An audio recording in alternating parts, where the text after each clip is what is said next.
The dust swirled across the main street of Silverwater Creek like a restless ghost as Amelia Zimmerman surveyed the frontier town with eyes hardened by disappointment and loss. It was 1878, and at 24 years old, she had already buried both parents, lost her family home in Kansas to bank foreclosure, and traveled alone by stagecoach to this remote corner of Wyoming territory to claim the only inheritance she had left her late uncle's general store. "Love is a fairy tale sold to foolish girls," Amelia muttered as she watched a young couple stroll arm in arm past the saloon. Her uncle had written her once about finding happiness in this wild place, but all she saw was hardship wrapped in a thin veneer of civilization. The bell above the door jingled as Amelia entered the dusty interior of Zimmerman's general store. Cobwebs draped the corners and a thick layer of dust covered the merchandise. The lawyer's letter had mentioned the store had been closed since her uncle's passing 3 months prior. Now it was hers, a dilapidated building in a rough frontier town. Not much of a legacy, but it was all she had. "Excuse me, madam. Store looks closed." The deep voice startled her.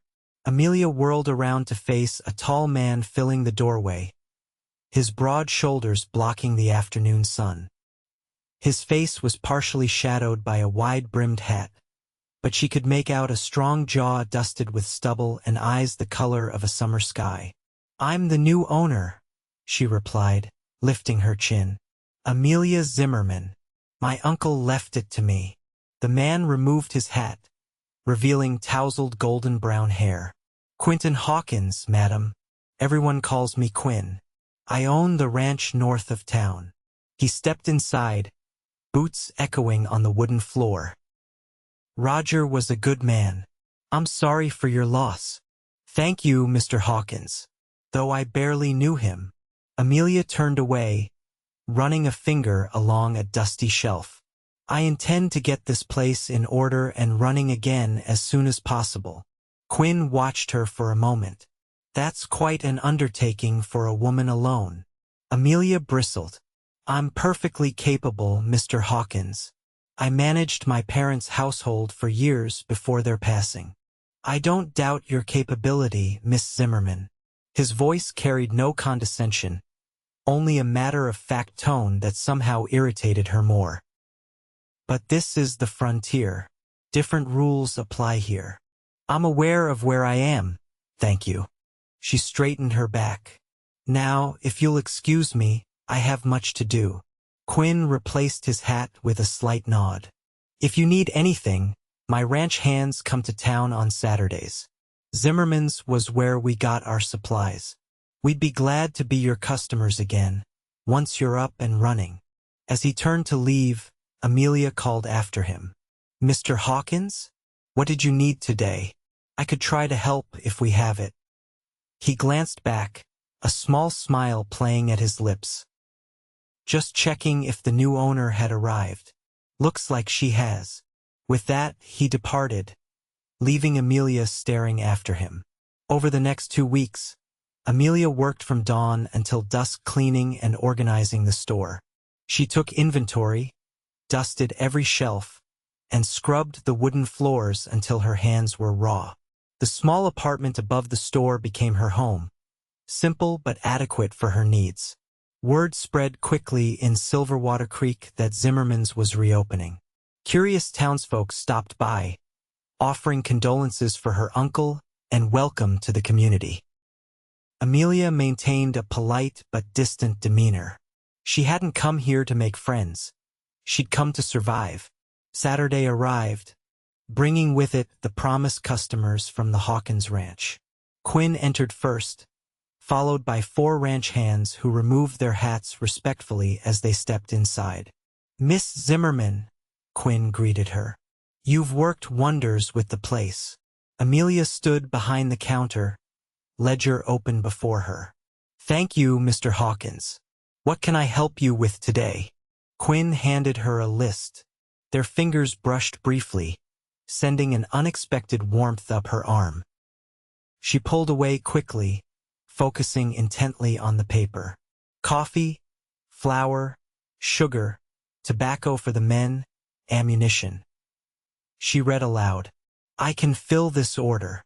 As she gathered the items, Amelia was acutely aware of Quinn watching her. His presence filled the small store in a way that made it difficult to concentrate. You're from back east? He asked as she measured coffee beans. Kansas, she replied. Not exactly east, but certainly more civilized than this. One of the ranch hands, a young man barely out of his teens, chuckled. Madam, you ain't seen nothing yet. Wait till winter hits these mountains. Thomas, Quinn said quietly, and the young man fell silent. I'm sure I'll manage, thank you, Amelia said crisply. I've weathered Kansas blizzards. Quinn leaned against the counter. Wyoming winters are a different beast altogether. Your uncle used to close the store during the worst months and stay with friends in town. I have no friends here, Mr. Hawkins, Amelia replied, tying a package of flour, and nowhere else to go. Something in her tone must have revealed more than she intended, because Quinn's expression softened. The community looks after its own here, Miss Zimmerman. You're not alone. I've been alone for quite some time, Mr. Hawkins. She tallied the purchases in her ledger. That will be $6.23. Quinn paid her, then hesitated. There's a social at the church tomorrow evening. Most of the town will be there. Might be a good way to meet people. Thank you, but I have inventory to complete. Amelia busied herself with organizing coins in the cash drawer. All work and no fellowship makes for a long winter, Miss Zimmerman. When she didn't respond, Quinn sighed. Good day, then. Despite her intentions to focus solely on the store, Amelia found herself standing at her window the following evening, watching townsfolk in their Sunday best making their way to the white-steepled church. Laughter drifted up on the evening breeze, along with the faint strains of fiddle music. Loneliness pressed against her chest like a physical weight. She thought of her childhood home, of Sunday gatherings where neighbors shared food and stories. Before the drought came, before her father's desperate gambles to save the farm, before her mother's illness took what little they had left, before Amelia stopped believing in happy endings. The next morning, Pastor Mitchell's wife stopped by the store. Eleanor Mitchell was a plump, cheerful woman with kind eyes that crinkled when she smiled. We missed you at the social, Miss Zimmerman, she said, selecting a bolt of calico. I'm making curtains for the schoolhouse. The children complain about the sun in their eyes. I had work to do, Amelia replied, measuring the fabric. Eleanor studied her. Your uncle was well loved here. He spoke of you often. Amelia's hands stilled. He did. Oh yes, he was so proud of how you cared for your parents. Said you had a strong spirit. Eleanor reached across the counter to pat Amelia's hand. He also worried you'd forgotten how to smile. Amelia swallowed hard. Life hasn't given me much to smile about, Mrs. Mitchell. Life rarely gives us anything, my dear. We have to find joy in the midst of hardship. Eleanor paid for her fabric. We have a ladies' sewing circle on Wednesday afternoons. 2:00 at the church. No obligation to attend, but you'd be welcome. After Eleanor left, Amelia found herself remembering her uncle's letters. They had been few over the years, but always warm.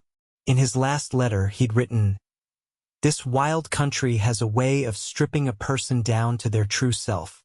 It's harsh but honest. I found a contentment here I never knew back east. Perhaps someday you will too." At the time, she'd dismissed it as an old man's sentimentality. Now she wondered. Wednesday afternoon found Amelia hesitantly entering the church with a small basket containing mending supplies. 5 women looked up as she entered, all smiling in welcome. "You came," Eleanor exclaimed, making room beside her on a pew. "Ladies, this is Amelia Zimmerman, Roger's niece." The afternoon passed pleasantly as the women sewed and chatted. Amelia learned about each woman's journey to Silverwater Creek, stories of hope, hardship, and determination.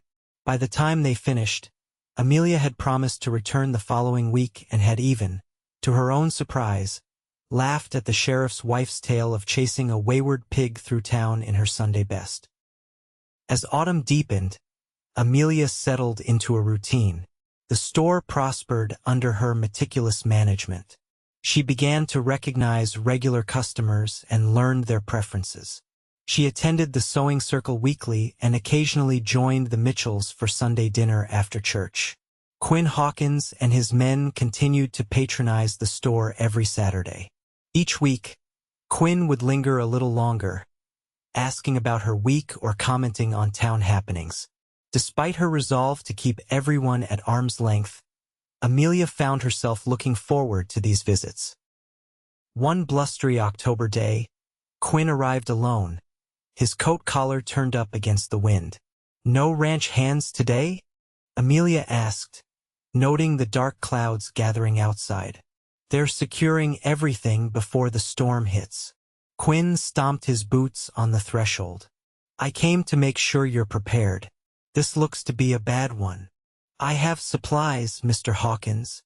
"Quinn," he corrected. "After 3 months of weekly visits, I think we can dispense with formalities." Amelia felt her cheeks warm. "Quinn, then. I'm well stocked with firewood and provisions." He nodded, then reached into his coat and pulled out a small package wrapped in brown paper. "I brought you something from my orchard." Curious, Amelia unwrapped it to find 3 perfect red apples. "You grow these?" she asked, surprised. "My father planted the orchard when he first claimed the land. Said a man should have something sweet to look forward to after a hard day's work." Quinn smiled, a genuine expression that transformed his weathered face. "They're best fresh off the tree, but these should still be crisp." "Thank you." Amelia held one up, inhaling its sweet scent. "I haven't had a fresh apple since leaving Kansas." "Try it," he urged. Amelia took a bite. The apple was indeed crisp, with just the right balance of tart and sweet. "It's delicious," she said after swallowing. Quinn watched her with an intensity that made her pulse quicken. "You should smile more often, Amelia. It suits you." Before she could respond, the door burst open, bringing in a gust of wind and Sheriff Tucker. "Quinn, glad I caught you. Storm's coming in faster than expected. Doc Harris is stranded out at the Peterson place with Mrs. Peterson in labor. I need men to help me get there and bring them back to town before the passes close." Quinn nodded, instantly alert. "I'll help. Amelia, close up early. Get home and stay there until this blows over." The urgency in his voice brooked no argument. Amelia nodded. "Be careful." The storm hit with full force an hour later. Amelia sat in her small apartment above the store, listening to the wind howl around the building's corners. She thought of Quinn and the others out in this weather, trying to reach the doctor and the laboring woman. By morning, the storm had passed, leaving nearly 2 feet of snow in its wake. Amelia opened the store late, after shoveling a path to the door. Few customers ventured out, but Eleanor Mitchell stopped by with news. "They made it back just before midnight," she reported. "Mrs. Peterson delivered a healthy boy. They're both at Doc's office recovering." "And the men who went out?" "The sheriff and Quinn." Amelia tried to sound merely concerned, not desperate for information. Eleanor's eyes twinkled knowingly. "All safe, though Quinn took a nasty fall when his horse stumbled in the dark. Doc says his arm is broken but should heal clean." Amelia's heart clenched. "Is he at the doctor's as well?" "No, too stubborn by half. Insisted on going back to his ranch. Said he had animals to tend to that wouldn't wait on a broken arm." All day, Amelia found herself distracted, gazing out the window in the direction of Quinn's ranch. By closing time, she had made a decision. Packing a basket with supplies, bandages, a jar of her homemade salve for bruises, and the 2 remaining apples she borrowed a horse from the livery stable and set out for the Hawkins ranch. The snow made travel slow, but the sky was clear, and the afternoon sun provided enough light. Amelia followed the main road north, just as the liveryman had instructed. After about 3 miles, she saw smoke rising from a chimney and soon came upon a sprawling ranch house nestled against a backdrop of pine trees. As she approached, a young ranch hand emerged from a barn, looking surprised to see a visitor. "Miss Zimmerman?" It was Thomas, the young man who had accompanied Quinn to the store. "What brings you all the way out here? I heard Mr. Hawkins was injured," she said, suddenly feeling foolish. "I brought some supplies that might help." Thomas grinned. "Boss is inside. He's been in a foul mood since Doc set his arm. Maybe you can cheer him up." He helped her dismount and led her to the house, a solidly built 2-story structure with a wide porch. Thomas knocked, then opened the door. "Boss? Got a visitor." Quinn looked up from where he sat by the fire, his left arm in a sling. Surprise, then pleasure crossed his face. "Amelia, what are you doing here?" Thomas excused himself with another knowing grin, leaving them alone. "I heard about your arm," Amelia said, suddenly shy. "I brought some things that might help." She held up her basket. Quinn stood, wincing slightly. "You rode all this way in the snow?" "For me. The road was clear enough," she said, moving closer to the fire. "And I was worried." Something in Quinn's expression softened. "That's the nicest thing anyone's done for me in a long while." Amelia busied herself unpacking her basket. "It's nothing, just some salve for bruising and fresh bandages. And apples," she added, setting them on the table. "Apples heal broken bones now?" he teased. "No, but they might improve your mood. Your man Thomas says you've been difficult." Quinn laughed, a warm, rich sound that filled the room. "Difficult is putting it mildly. I've got a ranch to run and one good arm to do it with. Your men seem capable." "They are. But I'm not good at sitting idle." Quinn gestured to a chair. "Please sit. Can I offer you coffee? It's the one thing I can still manage to make." They sat by the fire, drinking coffee and talking as the afternoon light faded to dusk. Quinn told her about his father, who had claimed this land after the war, and his dreams of building something lasting. Amelia found herself sharing stories of her childhood, of her parents before hardship changed them. "My father was different before we lost the farm," she said softly. "He used to laugh all the time. My mother would sing while she worked. After we lost everything." The laughter stopped. The singing too. Quinn studied her face in the firelight. "Is that why you don't believe in love? Because you saw it die?" Amelia looked up, startled. "What makes you think I don't believe in love? I've seen the way you look at courting couples in town, like they're children playing a game that can only end badly." His voice was gentle, not accusing. "And the way you keep everyone at a distance, even those who care about you. Love is a luxury I can't afford," Amelia said after a long moment. "It makes you vulnerable, clouds your judgment. It can also give you strength you never knew you had," Quinn countered.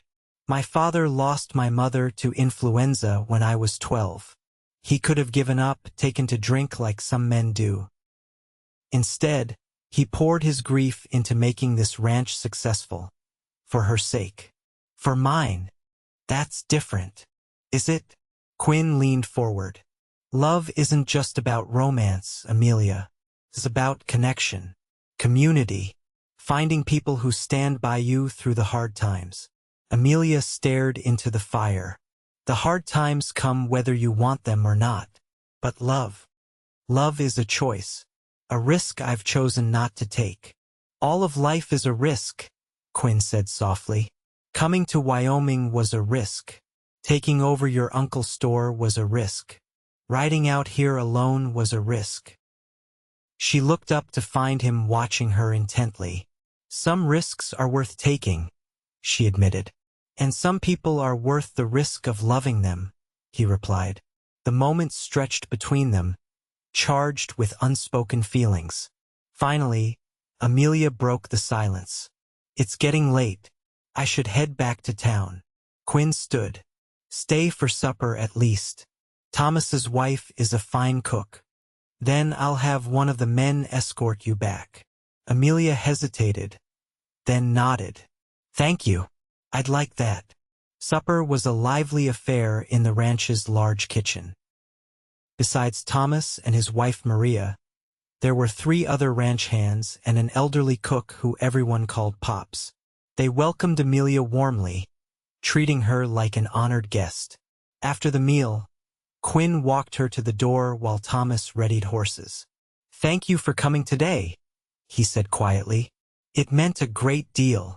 I'm glad your arm will heal properly, Amelia replied, suddenly feeling awkward. Quinn reached out with his good hand and tucked a strand of hair behind her ear. The touch sent a shiver through her. I hope you'll visit again, when the weather's better. I'd like that, she whispered. For a moment, she thought he might kiss her, and an unexpected thrill ran through her at the possibility. Instead, he stepped back, his expression unreadable in the dim light of the hallway. Safe journey, Amelia. The weeks that followed were filled with preparations for winter. Quinn's visits to the store continued, though now he often came midweek as well, sometimes just to bring her apples or to help with tasks that required strength she lacked. Their friendship deepened, and Amelia found herself looking forward to his visits more than she cared to admit. In early December, Silverwater Creek held its annual Christmas festival. The entire town gathered in the town square, where a large pine tree had been erected and decorated with paper stars made by the school children, strings of berries, and a few precious glass ornaments that had survived the journey west. Amelia attended at Eleanor's insistence, bundled against the cold. She watched as families laughed together, children running and playing in the snow. The scene brought a bittersweet ache to her heart, memories of happier times mixed with the knowledge that she stood apart from the familial joy surrounding her. You look like you could use some cheer, Quinn's voice came from behind her. Amelia turned to find him holding 2 cups of hot cider. I'm perfectly cheerful, she protested, accepting a cup. Quinn raised an eyebrow. Is that why you're standing here alone looking like someone stole your favorite book? Despite herself, Amelia smiled. Perhaps I'm just cold. Then we should remedy that. Quinn offered his arm. Walk with me? The school children are about to sing. As they strolled through the crowd, Amelia was acutely aware of the glances and smiles directed their way. People are watching us, she murmured. Small towns thrive on gossip, Quinn replied easily. Gives folks something to do during the long winter nights. And what will they be saying about us? Quinn stopped, turning to face her. They'll say Quinn Hawkins is walking out with Amelia Zimmerman, and it's about time too. Amelia felt her cheeks flush, and not from the cold. Is that what we're doing? Walking out together? I'd like it to be, he said, his eyes serious. If you would. Before she could respond, the children began to sing, their sweet voices rising in a Christmas carol. Quinn led her to a spot near the front where they could see better.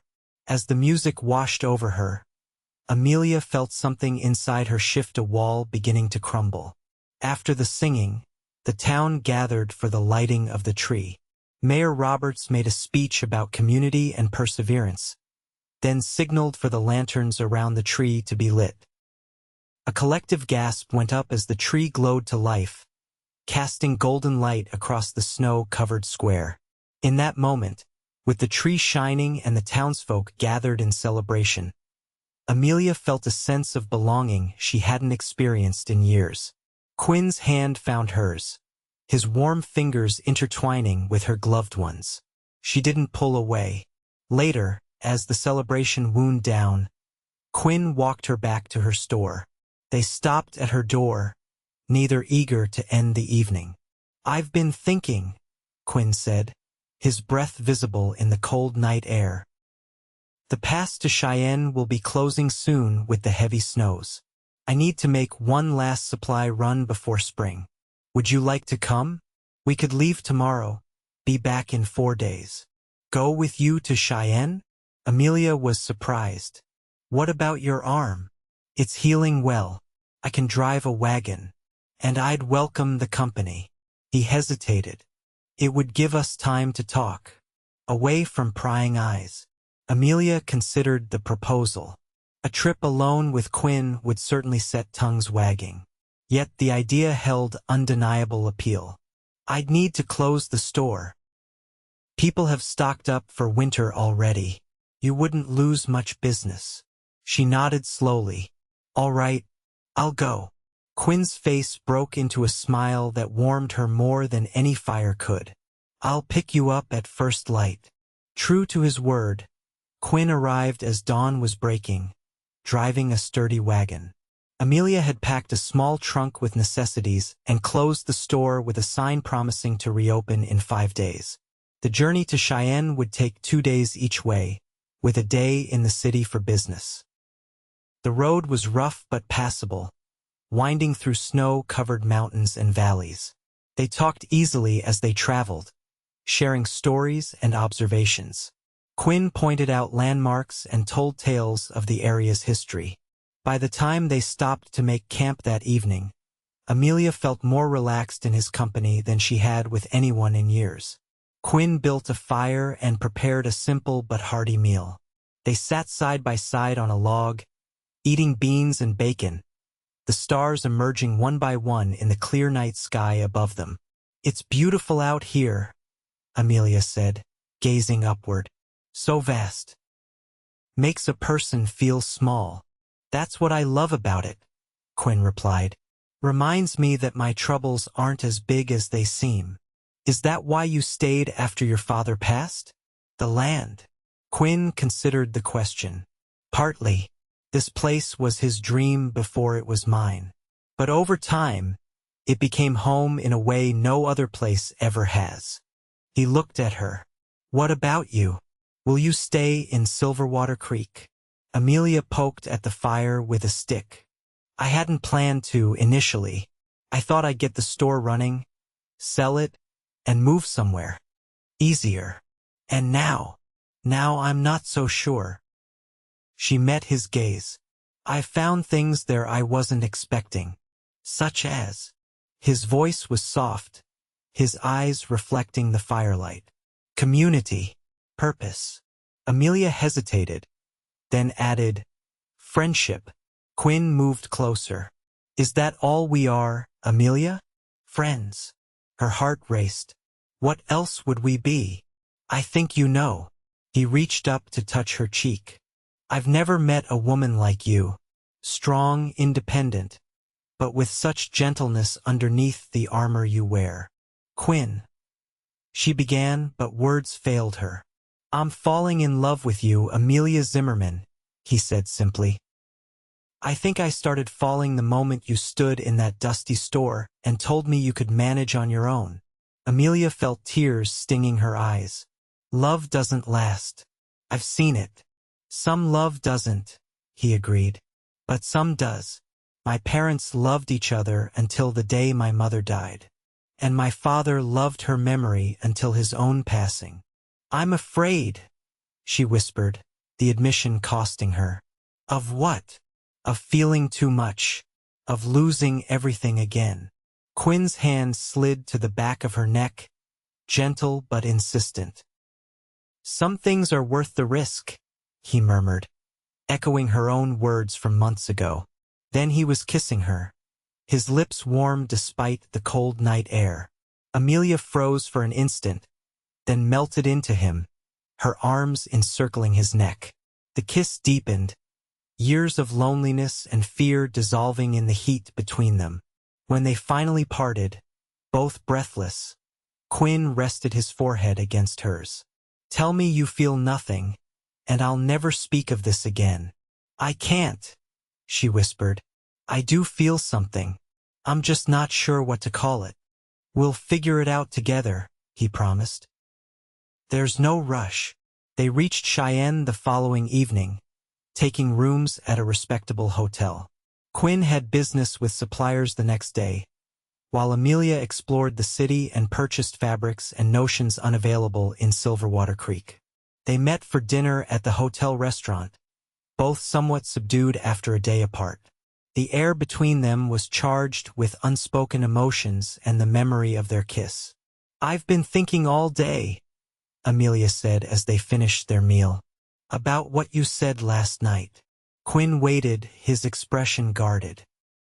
I've spent years protecting myself from pain, she continued, keeping everyone at a distance. But I'm beginning to think the cost of that protection is too high. Hope flickered in Quinn's eyes. What are you saying, Amelia? I'm saying that I care for you, Quinn Hawkins, more than I've allowed myself to care for anyone in a very long time. She took a deep breath. I'm not promising anything. I don't know if I can, but I'd like to try. Quinn reached across the table, taking her hand in his. That's all I ask for. A chance. They left Cheyenne the following morning. The journey back was filled with easy conversation and comfortable silences. Occasionally, Quinn would reach over and take her hand, the simple gesture speaking volumes about his feelings. They camped again for the final night of their journey, the mountains of home visible in the distance. After supper, they sat wrapped in blankets by the fire. Amelia nestled against Quinn's side, his arm around her shoulders. When we get back, he said, people will talk. Let them, Amelia replied, surprising herself with the realization that she truly didn't care. Quinn turned to look at her, his expression serious. I want to court you properly, Amelia. No sneaking around. No hiding what I feel. Is that your formal declaration, Mr. Hawkins? She teased. It is indeed, Miss Zimmerman. He smiled, then grew serious again. I want a future with you. I know it's too soon to speak of marriage, but Amelia placed a finger on his lips. Not too soon to think of it, perhaps, but let's take our time. Get to know each other better. Quinn kissed her finger, then drew her closer. We have all the time in the world. Spring came early to Wyoming that year. As the snow melted and wildflowers began to dot the plains, Amelia and Quinn's courtship blossomed openly. He escorted her to church on Sundays and often stayed for supper afterward in her small apartment. She rode out to the ranch on fair days, helping with the garden Maria had started and learning about the operations of the ranch. By May, it was common knowledge in Silverwater Creek that Quinn Hawkins intended to marry Amelia Zimmerman. The only question was when. The answer came on a warm June evening. Quinn had invited Amelia to the ranch for dinner, but when she arrived, she found the house empty except for Quinn, who was dressed in his best clothes. Where is everyone? She asked, accepting the bouquet of wildflowers he offered. I gave them the night off, he replied, leading her to the porch where a table had been set with china and candles. I wanted us to be alone. They dined on roast beef and vegetables from the garden, with apple pie for dessert. As they finished, Quinn reached into his pocket and withdrew a small velvet box. Amelia, he said, his voice husky with emotion.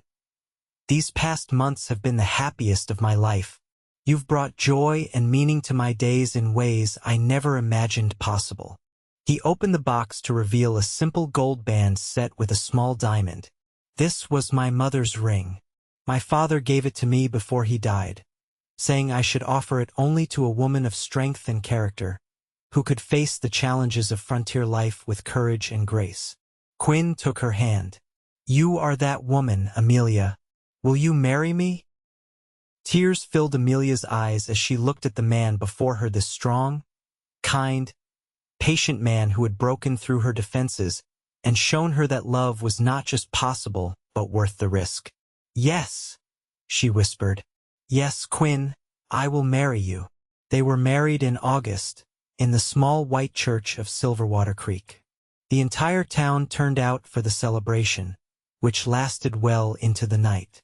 Amelia wore a gown of ivory satin that Eleanor Mitchell had helped her make, with wildflowers in her hair instead of a veil.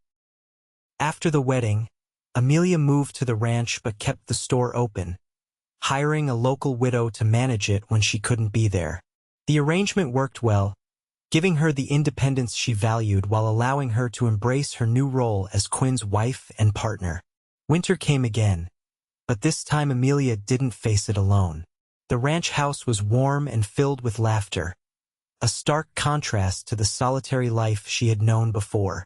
In the evenings, she and Quinn would sit by the fire, making plans for the future and sharing the events of their day. It was during one such evening in early February that Amelia realized she was late. Very late. A visit to Doc Harris confirmed her suspicions. She was expecting a child, due in late summer. When she told Quinn, his face lit up with such joy that any lingering doubts she harbored about their future vanished. He lifted her in his arms, spinning her around the kitchen until she laughingly protested. "A baby," he kept saying, his voice filled with wonder. "Our baby."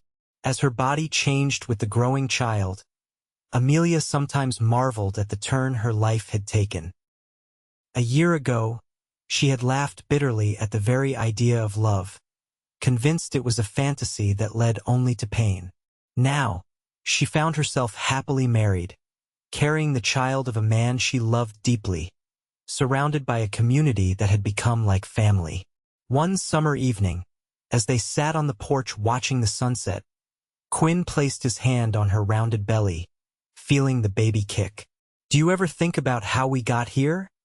he asked. "All the choices and chances that led to this moment?" Amelia covered his hand with hers. "I think about it often, how close I came to missing this life. If my uncle hadn't left me the store. If you hadn't been so persistent. If you hadn't been so stubborn," Quinn added with a grin. "That too," she admitted. "I was so determined not to need anyone, not to love anyone. And now," Amelia leaned into him, savoring the solid strength of his presence. "Now I know that love doesn't make you weaker. It makes you stronger, braver. Enough to face childbirth?" Quinn asked, only half joking. His concern for her safety during the coming ordeal was evident. "Enough to face anything," she assured him, "as long as we face it together." Their daughter, Elizabeth Rose Hawkins, was born on a clear September morning, with sunlight streaming through the bedroom windows of the ranch house. Doc Harris proclaimed her perfectly healthy, with her father's blue eyes and her mother's determined chin.